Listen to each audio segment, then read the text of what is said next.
müthiş olur. Salça, domates, sarımsağı bol olursa lezzetli olur. Şu koyuluğa gelmesi lazım.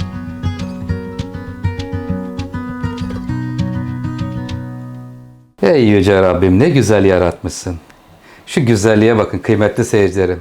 Rengarenk. Toprak aynı toprak. Meyveler, sebzeler, çiçekler. Ne güzel nimetler veriyor Rabbim.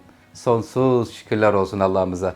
Efendim bugün mutfağımızda güzel lezzetlerden bir tanesi olan Türk mutfağının önemli bir lezzeti. Orman kebabı hazırlayacağım. Sevgili seyirciler, sizler için. Orman kebabımızda neler var? Dana etiyle hazırlıyorum. Dana etiyle hazırlayabilirsiniz. Kuzu etiyle hazırlayabilirsiniz. Kıymetli seyircilerim. Lokantaların olmazsa olmazlar bölümündedir. Kavurma, tas kebabı, orman kebabı, sebzeli kebap, bunlar lokantada gibi vitrinde her zaman yer alırlar. Efendim 750 gram dana kuşbaşı et var burada. Sevgili seyirciler, 2 tane soğan, 5 diş sarımsak, 2 tanesi aşağıya düştü. 2 patates, 2 havuç, 1 su bardağı bezelye, 1 çorba kaşığı silme dolu un, 2 defne yaprağı, 1 çorba kaşığı tereyağı, 1 çorba kaşığı da kekik var. Tuz, karabiber, zeytinyağı ve suya ihtiyacımız olacak. Bismillahirrahmanirrahim. Yiyenlere şifa olsun diyoruz. Önce sevgili seyircilerim, tencerenin altını yaktım. Etleri bir tencereye alacağız. Pişmeye başlayacak. Ondan sonra diğer aşamalara geçeceğiz. Önce zeytinyağını döküyorum.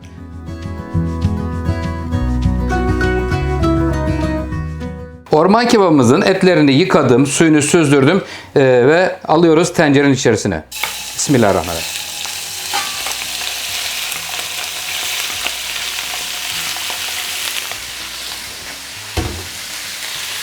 Yapımı son derece kolay ve güzel bir lezzet. Salça, domates, biber içinde olmayan bol kekikli ve sebzeli bir kebap.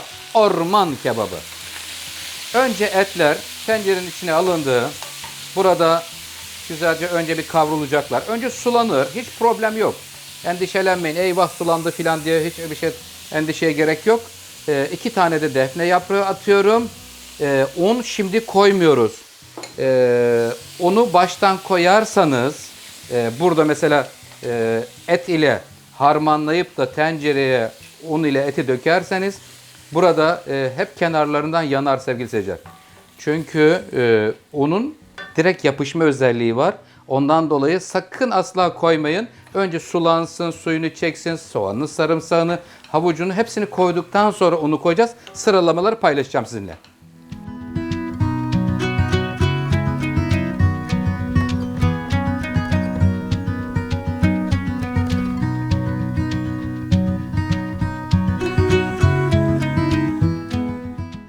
Güzel kokular geliyor şu an tenceremizden. Kapağını açayım, bir görelim. Önce sulandı, suyunu çekti. Defne yaprağı burada güzel bir rahiye katıyor sevgili seyirciler. Mutlaka defne yaprağı içerisine koymakta fayda var. Şimdi geliyor soğan ve sarımsak. 2 tane soğan, 5 diş sarımsak. Sarımsağını bol koyalım. Sarımsak hem lezzet katar hem sağlığımız açısından çok faydalı kıymetli seyircilerim. Ondan dolayı sarımsağını bol koyuyorum yemeklerin. Doğal antibiyotik olduğu için soğan ve sarımsak bunlar çok önem kazanıyor. Evet, şimdi buraya 1 çorba kaşığı tereyağı ekliyorum. İner misin canım? 1 çorba kaşığı, artık bakın suyunu tamamen çekti. Soğan, sarımsak, tereyağı güzelce kavrulacak. Kavrulduktan sonra havucundan sonra ununu ekleyeceğiz ve sonra da suyunu verip pişmeye bırakacak. Pişmesine yakın patatesi ve en son bezelyeyi koyacağım. 2 yöntem var bezelyede. Çünkü dondurucudan çıkarırsanız havuçla birlikte ama konserve kullanırsanız sonunda ilave edeceğiz. Aşama aşama tüm detaylarıyla orman kebabını sizlerle paylaşıyorum.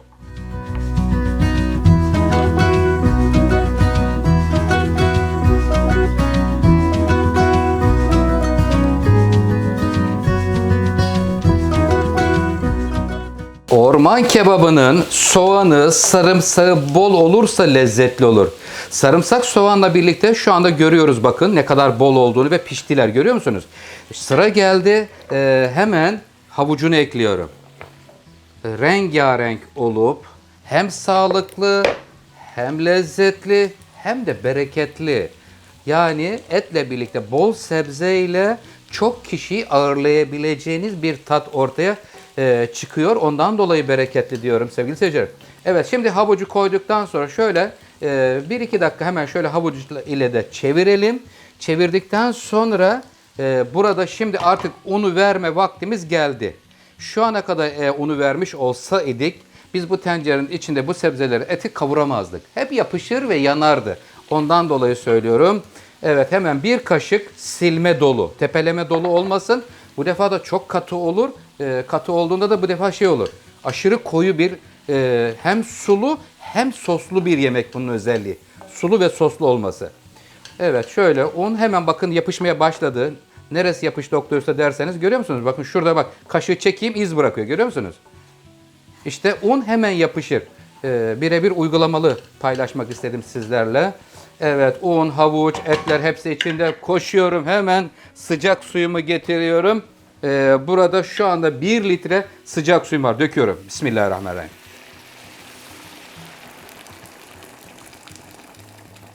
Bir litre sıcak suyu verdim. Kapağını kapatacağız. Pişmeye bırakacağız. Pişmesine yakın tuzunu ekleyeceğim. Tuzunu, karabiberini sonuna doğru ekliyoruz. Çünkü baştan eklersek etler kendini sıkmaya başlar. Pişme süresi uzar. Ondan dolayı tuzunu yarı kıvama geldikten sonra veriyoruz. Sevgili seyircilerim, Allah'ım ne güzel nimetler veriyor. Bakın şu renkliliği görüyor musunuz? Daha bu renklilik devam edecek. Kapağını kapatıyorum. Önce bir 40 dakika kadar kaynatacağım. Yok, özür dilerim. Yarım saat sonra patateslerini ekleyeceğim. Tuzunu ekleyeceğiz. Ondan sonra kıvamlarını kontrol ede sizlerle bütün detaylarıyla paylaşacağım orman kebabını. Kapağını kapatıyorum. Pişmesi için bekliyorum.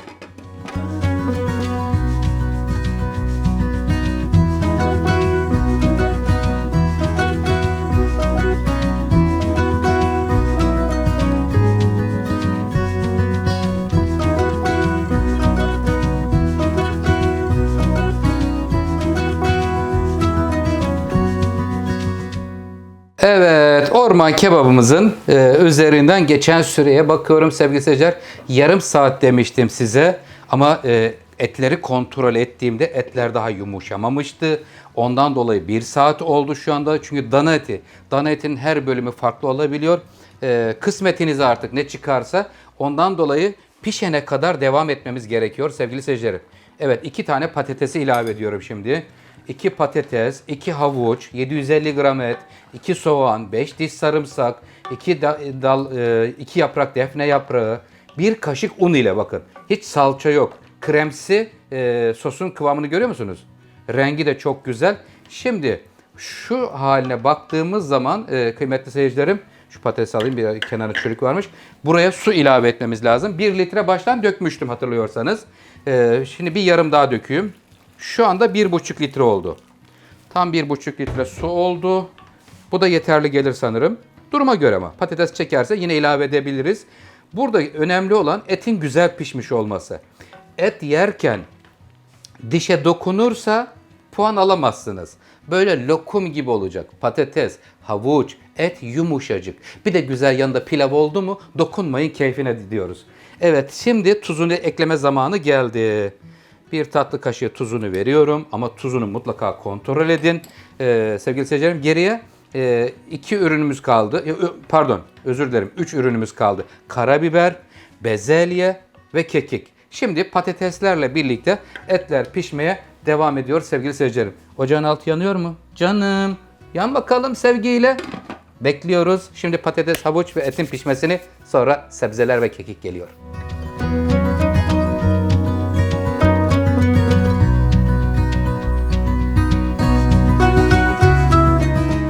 Evet efendim, orman kebabımız sonlara doğru yaklaşıyor. Kapağını açtık. Şimdi suyunun rengini göreceğiz. Görüyor musunuz? Doğal hali. Şu güzelliğe bakın kıymetli seyircilerim. Patatesi, havucu, eti, suyu aynı zamanda sosa dönüşmüş. 1 bardak bezelye ekliyorum buraya. Konserve olduğu için sonlarda ekliyoruz. Ama konserve değil de dondurucudan koymuş olsaydık onu biraz daha erken koymamız gerekiyordu. Evet, bol sebzeli ve lezzetli bir şu anda ana yemek ortaya çıkmak üzere. Karabiberini kırıyorum burada. Son bir ürünümüz kalacak karabiberden sonra. O da kekik. Kekiğini koyduktan sonra 2 dakika kaynatacağız. Kekiğine bir 5 dakika böyle kaynasın. Sonra da kekiğini verelim. Gerçekten çok güzel oldu. Hem de bereketli oldu sevgili seyirciler. Şu güzelliğe bakın. Görüyor musunuz? Bak. Şöyle bir daha daldırayım. Evet. Hem et hem sebzeler ne kadar güzel duruyor. Sosu da doğal rengine bak. Kremsi bir yapısı var. Hiç salça, domates, biber bir şey koymadık. 5 dakika kaynatıyoruz. Ondan sonra kekiğini veriyor. Bak altını kapatıyorum. Ondan sonra da bir 10 dakika demlenecek. Demlenme çok güzel olur. Eğer imkanınız varsa kekiğini verince o demlenmede 10 dakika fırına atarsanız müthiş olur. Evet, şimdi bekliyoruz bir 5 dakika böyle.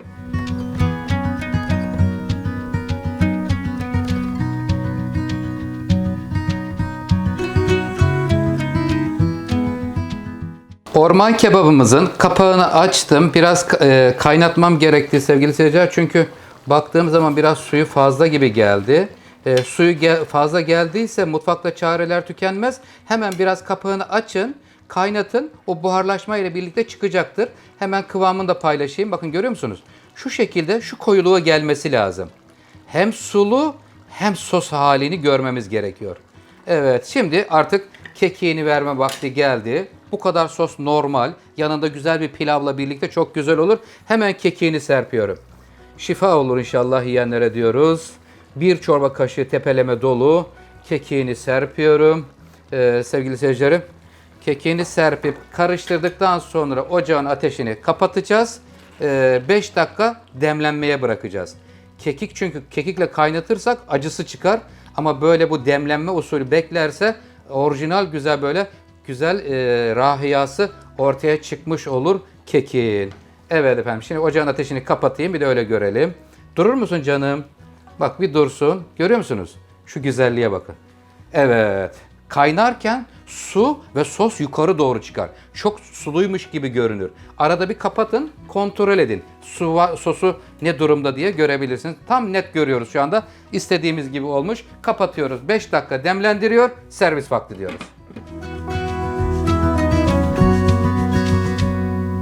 Kebabımız şu anda servise hazır hale geldi. Kapağını açıyoruz. Güzelliği görelim sevgili seyircilerim. Bakın görüyorsunuz son derece lezzetli, kıvamlı bir orman kebabı oldu.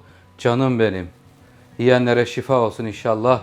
Sevgili seyircilerim, hemen şöyle servis tabağıma alıyorum. Yaklaşık olarak 750 gram et ile hazırladık. Herhalde yanında pilavını da koyarsak bir 10 kişilik falan olur sevgili seyircilerim. Öyle bereketli oldu. Yani kişi başı 100 gramdan düşünürsek eti 8 ile 10 kişi arasında değişir. Evet. Şöyle alalım. Ben duble bir sunum porsiyon yapıyorum şu anda. Sizler için.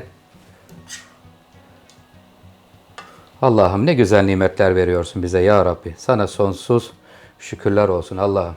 Şuradan biraz havuçlarından da alayım. Güzel.